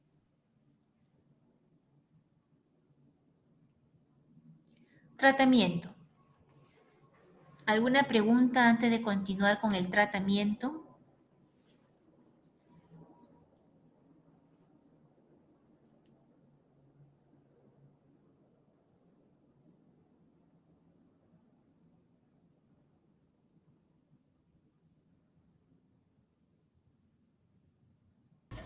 Doctora, disculpe una pregunta. Sí, Brenda, buenas tardes. Sí, dijo que no importaba si es que no cumplía con con los criterios, pero si es que cumplía con la clínica, entonces sí también se iba a considerar la enfermedad. Así es, Brenda. Los pacientes no todos vienen tal cual uno espera encontrarlo, ¿no? Como dicen los criterios de clasificación. Si nos damos cuenta, para que un paciente solo clasifique con el primer ítem, esclerosis de los dedos de ambas manos, que se extiende sobrepasando las articulaciones metacarpofalángicas, es decir, está hablando de la fibrosis de todo el dorso de la mano. Para que el paciente ya sea diagnosticado de esclerodermia sistémica, ese paciente ya pasó la etapa temprana de la enfermedad. Ya estamos encontrando induración de la piel. Pero ¿qué pasa con nuestros pacientes que vienen en etapas muy tempranas? ¿Qué tal si viene un paciente con 6 meses de enfermedad? ¿Qué pasa con aquellos pacientes que no tienen aún indurada la piel? Les he dicho en la triada fisiopatológica. La vasculopatía es la forma como inicia la enfermedad, acompaña la inflamación y la fibrosis se instala después, tardíamente. ¿Qué pasa con los pacientes que tienen 1 año de enfermedad? 6 meses de enfermedad, 3 meses de enfermedad. No van a poder cumplir el criterio más del score más alto. Pero el paciente con 1 mes, 2 meses, 3 meses de enfermedad sí va a venir con fenómeno Raynaud. Va a tener fenómeno Raynaud. Ese paciente posiblemente también va a tener ya anticuerpos relacionados a esclerodermia. Y si le hago tempranamente la capilaroscopía, voy a encontrar también cambios en los capilares sugerentes de estadio temprano, los megacapilares. Como les dije, si sumamos tal cual tenemos este score, Mi paciente con alteraciones capillaroscópicas, con fenómeno Raynaud y con anticuerpos antinucleares, anticentrómeros o anti-CD70 positivos no llego a 9, que es el puntaje solicitado para ser clasificado como esclerodermia sistémica definida. Pero tengo que analizar en qué etapa de la enfermedad está mi paciente. Es por eso que les digo, ahí es importante el juicio clínico del médico y, por supuesto, excluir otras causas. ¿Quedó claro, Brenda? Sí, doctora, muchas gracias. Bien, gracias por tu importante pregunta. ¿Alguna otra consulta? Sí, Saraí. Sí, doctora, una consulta. En el caso que la esclerodermia se presente junto con otras enfermedades, como por ejemplo el lupus y la polimiositis, como en enfermedad del tejido conjuntivo mixto, em, ¿cómo lo podríamos diagnosticar? O sea, es decir, ya que como va a tener otras patologías concomitantes, no me quedó clara ya la duda de cómo esta Ok, se podría definir. ya. Gracias también por tu pregunta para poder ampliar un poco más. Esclerodermia sistémica puede presentarse como enfermedad sola, al igual que el lupus puede presentarse sola. Pero también a ustedes les deben haber explicado que hay los llamados síndromes de sobreposición u overlap. ¿Qué significa ese término? Que pueden coexistir dos a más enfermedades autoinmunes en el paciente. Es decir, podemos tener clínica de esclerosis sistémica con clínica de una dermatomiositis o con clínica de una polimiositis. El paciente puede tener clínica de esclerosis sistémica, tiene fenómeno Raynaud, tiene telangiectasias, tiene ya la esclerosis cutánea y tiene un compromiso renal que nos hace sospechar de una nefropatía lúpica.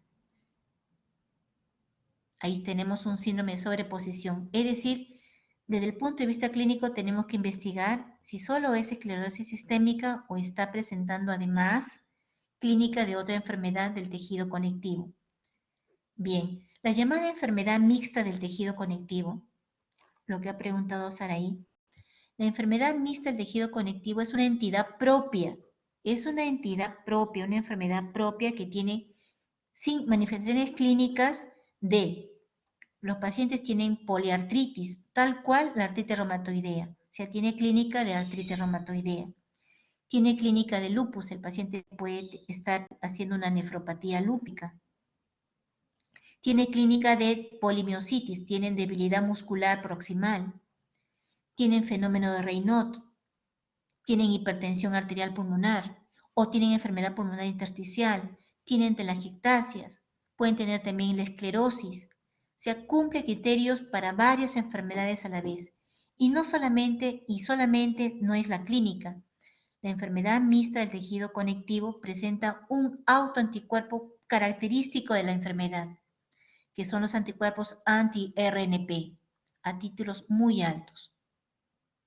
Por lo tanto, la clínica y la parte humoral nos puede ayudar a identificar si estamos solo frente a esclerodermia, estamos frente a una enfermedad mixta del tejido conectivo o estamos frente a un síndrome de overlap o solapamiento, sobreposición. No sé si quedó claro, Saraí. Sí, doctora, muchas gracias. Bien, gracias a ti. Continuamos entonces, pasamos a la parte ya final de la presentación, que es tratamiento. Bien, si se han dado cuenta, esta enfermedad tan compleja, tan heterogénea, con tantas complicaciones severas, el reumatólogo solo no puede el reumatólogo solo manejar ni abordar el diagnóstico de las complicaciones del paciente. Trabajamos en equipo, trabajamos de la mano con el cardiólogo para investigar la hipertensión arterial pulmonar. Trabajamos de la mano con el cirujano cardiovascular para poder hacer el cateterismo cardíaco derecho. Trabajamos de la mano con el neumólogo para investigar la enfermedad pulmonar intersticial. Trabajamos de la mano con el nefrólogo para investigar el compromiso renal, con el gastroenterólogo haciendo estudios del esófago con contraste, haciendo la endoscopía digestiva alta, haciendo la manometría para evaluar cómo está la presión en el esfínter esofágico inferior. Es un trabajo en equipo, trabajamos con los médicos de rehabilitación para empezar tempranamente el tratamiento rehabilitador. Trabajamos con los dermatólogos también para los tratamientos de la sequedad de la piel. En fin, es un trabajo en conjunto con el cirujano plástico cuando tenemos que tratar las úlceras digitales y muchas veces tenemos que amputar ya las extremidades, con los traumatólogos cuando nos apoyan ya en las amputaciones. Es un trabajo bastante arduo, bastante laborioso, pero la satisfacción que nos da es ver a nuestros pacientes una sonrisa de poderles haber ayudado a identificar tempranamente sus complicaciones. El tratamiento es individualizado, no estamos tratando una receta de libro, estamos tratando una persona, un ser humano que tiene una familia, un ser humano que tiene una expectativa, que tiene un proyecto de vida y que lamentablemente la enfermedad le va a alterar todo lo que tenía planeado en su vida. Además de la parte médica, hacer la historia clínica, hacer el examen físico, los estudios de laboratorio, imágenes, todo lo que hemos hablado desde el punto de vista médico, nuestros pacientes necesitan un soporte psicológico. Tenemos que trabajar de la mano con los grupos de ayuda, con los grupos de pacientes para poder compartir, entre pacientes puedan compartir sus vivencias y sentirse que ellos no son los únicos que están comprometidos. Tenemos grupos de esclerosis sistémica peruano, grupo de pacientes que reciben charlas educativas, así como también hay grupos de pacientes con lupus, grupo de pacientes con artritis reumatoidea. El soporte psicológico es una de las patitas que cimentan nuestro quehacer médico, al igual que la terapia y la rehabilitación de manera temprana, apenas hecho el diagnóstico.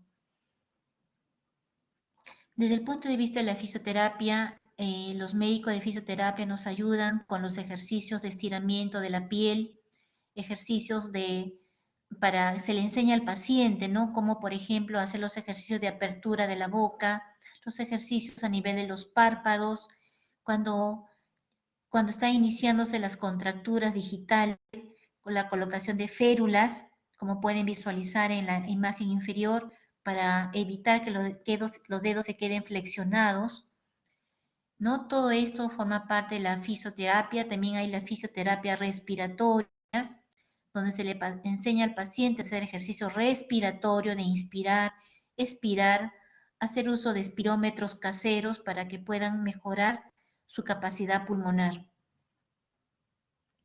El paciente también tiene que ser colaborador en los cuidados que debe tener el paciente en su casa. Por ejemplo, se le indica al paciente para el fenómeno Raynaud en la época de invierno. Ahorita nosotros estamos bastante complicados viendo pacientes que están llegando por emergencia con necrosis digital debido a fenómenos Raynaud severos. Ya hemos tenido hace poco una paciente que ha tenido que ser amputada sus pies por una necrosis digital de los pies de los dedos de ambos pies con un fenómeno Raynaud severo. Ya tiene hipertensión arterial pulmonar y la paciente recién tiene 1 año de enfermedad. Pues se le pide el abrigo, abrigarse en esta época de frío, tomar bebidas calientes, de preferencia evitar el café. Creo que acá hay un error, no debía haber puesto esta imagen, porque el café también produce la vasoconstricción por la cafeína, ¿no? Pero la idea es que el paciente debe estar abrigado y tomar bebidas calientes. Si hace uso para lavar, de preferencia se le pide que haga una instalación de agua caliente en lo posible en sus condiciones económicas, para así evitar que el agua fría desencadene el fenómeno Raynaud. Es obvio que tiene que evitar exponerse al humo del tabaco, que es un vasoconstrictor. Si va a sacar las cosas del frigider, se le pide al paciente que por favor se ponga guantes de jeve para poder extraer sus objetos del frigider, o que alguien le saque las cosas del frigider para que no se esté exponiendo. Para el reflujo gastroesofágico, se le pide al paciente que eleve la cabecera de la cama porque en la noche empeora ese reflujo y tenemos que prevenir la esofagitis o el esófago de Barrett. Evitar el uso de alimentos irritantes, como son los picantes, que van a empeorar su esofagitis o van a empeorar su gastritis. Humectar la piel con cremas, puede usar cualquier crema, incluso se le dice que puede usar hasta el aceite de cocina, aplicarse en las zonas de mayor sequedad o jabones humectantes. Bien, pasamos a lo que es el tratamiento farmacológico. En el tratamiento farmacológico, esta es una diapositiva para que puedan tener una vista panorámica y luego vamos a detallar algunas de ellas ya de manera específica. Para el fenómeno Raynaud, los fármacos de elección son los vasodilatadores, como los bloqueadores de canal de calcio, nifedipino, amlodipino, diltiazem. Otros vasodilatadores son los inhibidores de la fosfodiesterasa 5, es decir, estamos usando medicamentos que van a potenciar la vía del óxido nítrico, que es una molécula vasodilatadora. También se puede emplear para vasodilatadores que van a antagonizar a los receptores de la endotelina 1. Les he dicho que la endotelina 1 es una molécula que está producida en mayor cantidad por el endotelio de los pacientes con esclerodermia sistémica. Por lo tanto, si la endotelina es una molécula vasoconstrictora, tenemos que antagonizar esa acción a través de los antagonistas de los receptores de endotelina, como es, por ejemplo, el bosentan, el macitentan, el abrisentan. Todos esos medicamentos se pueden emplear según la severidad del fenómeno Raynaud, pero son los bloqueadores de canal de calcio de primera elección en el tratamiento de esta manifestación. Para los dolores articulares, tendinopatías, pues se puede indicar antiinflamatorios no esteroides. Si el paciente tiene contraindicación para usar antiinflamatorios no esteroides, emplearemos otro tipo de analgésicos como el paracetamol, opioides como el tramadol, o se puede emplear corticoides, pero, por ejemplo, si el paciente tiene un cuadro de poliartritis, se puede emplear dosis baja de corticoides, 5 miligramos, 7.5. La literatura médica nos recomienda no usar más de 10 miligramos al día de prednisona, es decir, dosis bajas y por corto tiempo. A nivel gastrointestinal, para el reflujo empleamos el omeprazol, el esomeprazol, son medicamentos que ustedes van a conocer, son medicamentos bloqueadores de la bomba de protones. También empleamos medicamentos que estimulen la peristalsis, el movimiento del tubo digestivo, son los llamados fármacos procinéticos como la metoclopramida, la domperidona. Para el sobrecrecimiento bacteriano y esos cuadros de diarreas tenemos que usar antibacterianos, metronidazol, ciprofloxacol, eritromicina, en fin. Para el compromiso pulmonar, los inmunosupresores para la enfermedad pulmonar intersticial, estoy hablando, ¿no? Ciclofosfamida, micofenolato mofetilo, metotrexate. Si ustedes se dan cuenta, estos fármacos también se emplean en el lupus eritematoso sistémico, rituximab, tocilizumab, que han demostrado, y los ensayos clínicos cada vez nos muestran la eficacia, por ejemplo, de estos dos biológicos, el rituximab a nivel de las células precursoras de los linfocitos B y el tocilizumab bloqueando el receptor de la interleuquina 6, efectos favorables en el control de la enfermedad pulmonar intersticial. Para la hipertensión pulmonar, principalmente también se emplean vasodilatadores que vamos a conocer más adelante. Para la crisis renal, los inhibidores de la enzima convertidora de angiotensina, que son el nalapril, el captopril, los cuales se emplean a dosis altas durante la crisis renal. Y también tenemos fármacos antifibróticos que vamos a identificar en este momento.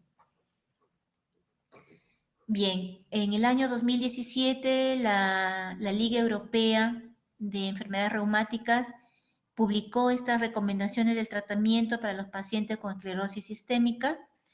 ¿Y qué es lo que nos dice estas guías? Es una guía basada en evidencias, ¿no? Son estudios basados en evidencias con altas recomendaciones. Con respecto al fenómeno Raynaud, ya les mencioné, los bloqueadores de canales de calcio son la primera opción terapéutica, y las dosis de estos bloqueadores, ya sea nifedipino o amlodipino, son dosis altas. Nifedipino solemos indicar 20 miligramos cada 8 horas, amlodipino puede ser 10 miligramos al día o 20 miligramos diarios. Si empleamos los inhibidores de la fosfodiesterasa 5, como el sildenafilo, el tadalafilo, se emplean dosis de 100 miligramos diarios de sildenafilo, 20 miligramos diarios de tadalafilo. El tratamiento del fenómeno Raynaud generalmente va muy bien con monoterapia, o sea, con un solo fármaco. Si el paciente no responde con los bloqueadores de canal de calcio, puedo agregar al tratamiento, es decir, hacer una terapia combinada con inhibidores de fosfodiesterasa 5. Indico al paciente nifedipino más sildenafilo. Nifedipino le puede indicar al paciente 60 miligramos diarios de nifedipino más sildenafilo 50 miligramos al día. Si el paciente no responde a estos fármacos que se emplean vía oral, tendré que hacer uso de las prostaglandinas sintéticas o también llamados prostanoides sintéticos, ¿no? Como son el Hilopros, pero para aplicar este medicamento el paciente tiene que ser hospitalizado, porque estos fármacos se tienen que aplicar mediante infusión continua, mediante un catéter central, y requiere también una enfermera entrenada en usar estos fármacos llamados prostanoides. Pero es una terapia que está aprobada para los casos severos de fenómeno Raynaud.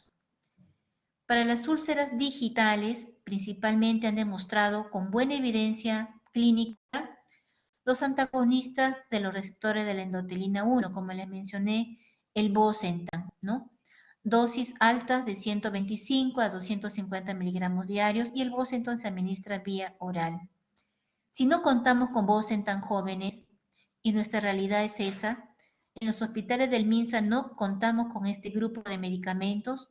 En los hospitales del Ministerio de Salud contamos con los bloqueadores de canales de calcio, contamos con los inhibidores de la fosfodiesterasa 5, pero no tenemos en nuestro medio los prostanoides. Si bien es cierto, en el Perú ya tenemos el bosentan, pero no es un medicamento que lo tengan las farmacias de los hospitales públicos, y sí puede ver en eSalud, pero también en eSalud tiene que ser recetado a través de una junta médica para su aprobación. Bien, y si las úlceras digitales no mejoran con bosentan o no mejoran con los bloqueadores de canal de calcio, tenemos que hacer uso también de los proteinoides que se emplean, y uno de ellos es el Hilopros. Bien, acá tenemos, por ejemplo, un ejemplo de una paciente tratada con sildenafilo. Esta es una imagen de un estudio clínico controlado llamado estudio SEDUCE, donde se estudia la acción del sildenafilo en la cicatrización. Así empezó, en la letra A, es como empezó su úlcera, su estado basal de la úlcera digital. A los pacientes se le administraron sildenafilo, 42 pacientes recibieron sildenafilo a la dosis de 150 miligramos diarios para el tratamiento de esta úlcera como monoterapia, y vemos que en el transcurso el estudio duró 6 meses, en el transcurso de 6 meses se produjo la cicatrización de estas úlceras en pacientes tratados con sildenafilo. Se demostró la eficacia clínica de este fármaco. En cuanto al compromiso pulmonar, la enfermedad pulmonar intersticial, la fibrosis, en esto me detengo un poco más porque sí contamos en nuestro medio con fármacos para poder iniciar tempranamente el tratamiento. Tenemos micofenolato mofetilo, es un medicamento que ha demostrado su eficacia comparado con placebo, pero también ha demostrado su eficacia comparado con ciclofosfamida y con menor perfil de toxicidad para poder poner resolución, o sea, poder limitar el avance de la fibrosis pulmonar. Otro fármaco de primera línea para el tratamiento es la ciclofosfamida en pulsos endovenosos mensuales. De segunda línea tenemos los biológicos como el rituximab, y también tenemos un fármaco antifibrótico aprobado en el 2019 para el tratamiento de la fibrosis pulmonar asociada a esclerodermia sistémica es el nintedanib, que es un que se emplea vía oral. Entonces tenemos en nuestro quehacer diario con la disponibilidad de estos medicamentos para el tratamiento de la fibrosis pulmonar. Una vez que el paciente se induce este tratamiento, se va a mantener este tratamiento con micofenolato. Si el paciente usa ciclofosfamida, generalmente lo empleamos por 6 meses, como pueden ver en la imagen, y luego de los 6 meses el paciente pasa a azatioprina. También se puede hacer una terapia combinada de rituximab y luego micofenolato. Y si aún con estos tratamientos la enfermedad pulmonar intersticial sigue avanzando y el paciente ya está en una disnea, que el paciente lo tiene postrado, es una disnea ya al reposo, ese paciente ya solo necesita un trasplante pulmonar.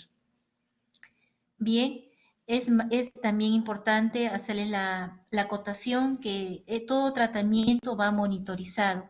Nuestros pacientes en tratamiento de su fibrosis pulmonar se monitoriza la respuesta al tratamiento a través de las pruebas de función respiratoria, la capacidad vital forzada, el DELCO, son las que se hacen un seguimiento cada 6 meses para poder valorar la respuesta al tratamiento farmacológico. La hipertensión arterial pulmonar. Con respecto a la hipertensión arterial pulmonar, contamos con los siguientes fármacos. De primera opción están los inhibidores de la fosfodiesterasa. Estos inhibidores de la fosfodiesterasa lo que hacen es revertir la acción del óxido nítrico y permiten la vasodilatación de las arterias pulmonares. Ya lo conocen los dos principales representantes, el sildenafilo, el tadalafilo a dosis altas. También tenemos se emplea también el bosentan, el ambrisentan, el macitentan como bloqueador de los receptores de endotelina. Y se emplea ya en casos severos también los prostanoides endovenosos como el epoprostenol, que se puede emplear vía endovenosa o vía subcutánea. Lo que quiero hacerles una acotación bastante importante en el manejo de esta complicación es que acá en los pacientes con hipertensión arterial pulmonar sí se tiene que empezar un tratamiento combinado, es decir, iniciamos el tratamiento con inhibidores de la fosfodiesterasa, sildenafilo con bosentan o sildenafilo con abrisentan o tadalafilo con bosentan o tadalafilo con abrisentan. Pues si no contamos con los bloqueadores receptores de endotelina, tenemos que hacer una terapia combinada de los inhibidores de fosfodiesterasa con los bloqueadores de canal de calcio a dosis altas, ¿no? Nifedipino a la dosis de 90 a 120 miligramos diarios. Bien, si el paciente no responde, como pueden ver en los casos de hipertensión arterial pulmonar severa, podemos también usar ya desde inicio una terapia combinada triple. ¿Qué significa una terapia triple? Estamos empleando un prostanoide, como puede ser el epoprostenol, el hilopros, o puede ser el selexipag, que es un prostanoide vía oral, más un antagonista de las endotelinas, más un inhibidor de la fosfodiesterasa 5. Eso se llama una terapia triple desde el inicio para las hipertensiones pulmonares severas.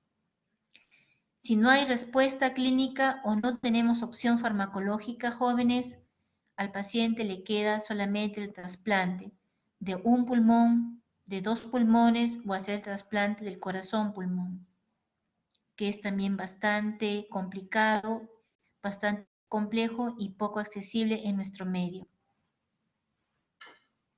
Les mencioné sobre el nintedanib, fármaco que es el único fármaco con acción antifibrótica, el único que contamos en nuestro arsenal terapéutico para ofrecer a nuestros pacientes para su enfermedad pulmonar intersticial. Y este fármaco ha demostrado muy buena eficacia comparado con placebo. Eso en el estudio SENSIS, como pueden ver, si tienen interés en leer un poquito más. Este fármaco reduce la pérdida de la función pulmonar. Se indica cuando el paciente no responde a la ciclofosfamida o no responde al micofenolato. Y también sus principales efectos adversos, siendo el más frecuente el gastrointestinal, las diarreas.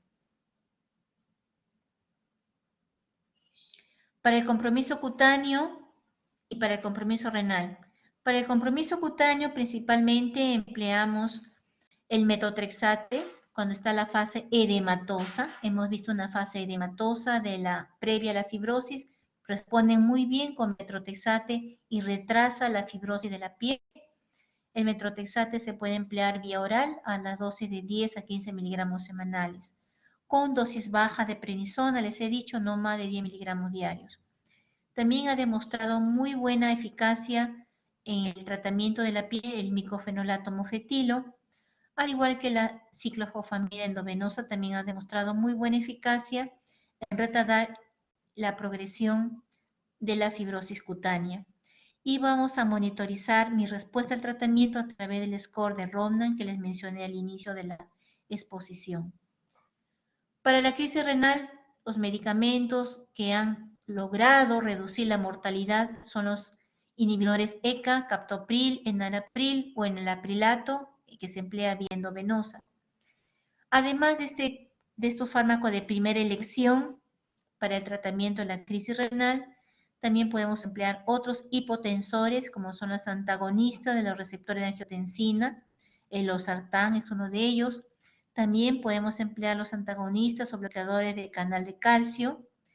Y si el paciente está con una insuficiencia renal, hacer diálisis.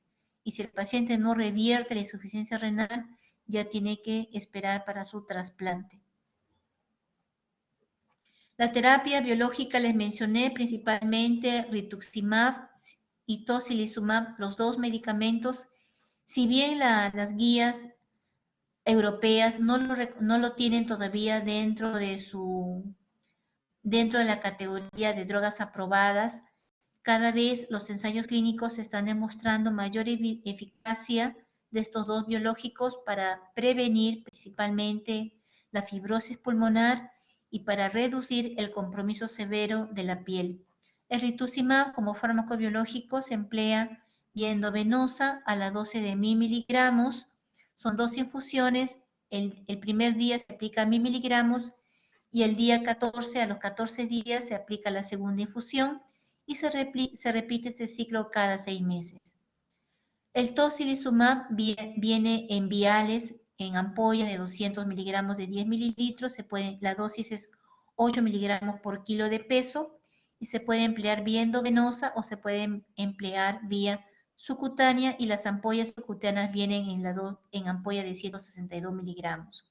Cualquiera de los dos fármacos, ya sea el tocilizumab endovenosa o el tocilizumab subcutáneo, se puede emplear. Y los principales efectos adversos de ambos biológicos son principalmente las infecciones. Muy bien, ya finalizando, para las complicaciones gastrointestinales le mencioné los inhibidores de la bomba de protones para ese reflujo gastroesofágico, principalmente el omeprazol, esomeprazol, lansoprazol.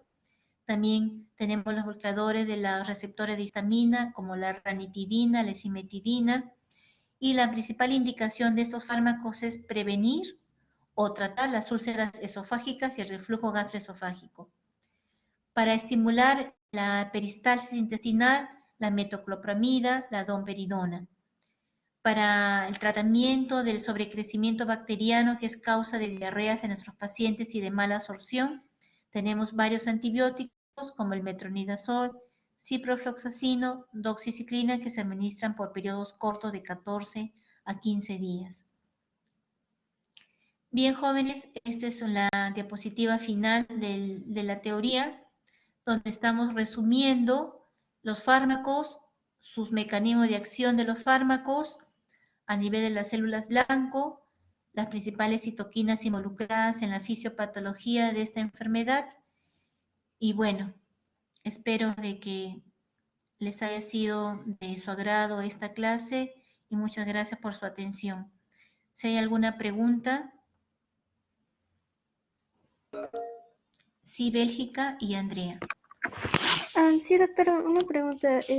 ¿Cuándo se debería usar en sí la terapia biológica? ¿Cuando no hay una respuesta al tratamiento o cómo sería en ese caso? Sí, la terapia biológica en el caso de rituximab o tocilizumab es cuando el paciente no respondió a micofenolato o a ciclofosfamida. Como les mencioné, monitorizamos el compromiso pulmonar a través de las pruebas de función pulmonar. Si a los 6 meses de haber recibido su rituximab sigue deteriorándose, de haber recibido su ciclofosfamida o su miclofenolato, sigue deteriorándose el pulmón, ya pasamos a los biológicos. Ah, ya, doctora, Creo que muchas había, gracias. ya, creo que había otra pregunta. Bueno, muy buenas tardes con todos, gracias.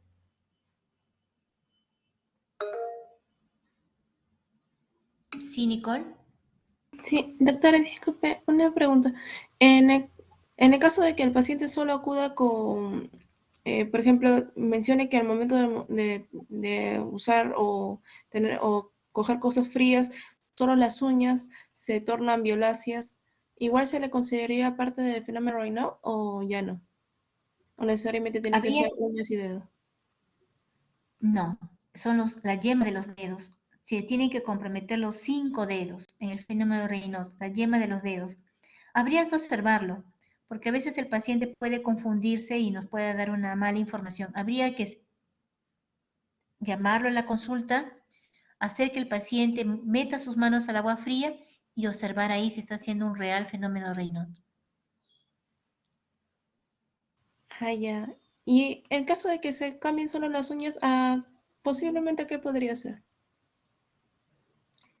No, si es solamente el hecho unguial puede ser un problema solo unguial nada más, pero el fenómeno Raynaud se manifiesta, como has visto en las imágenes, los dedos, la yema de los dedos, lo que tú ves, visualizas ahí, totalmente pálido o morado.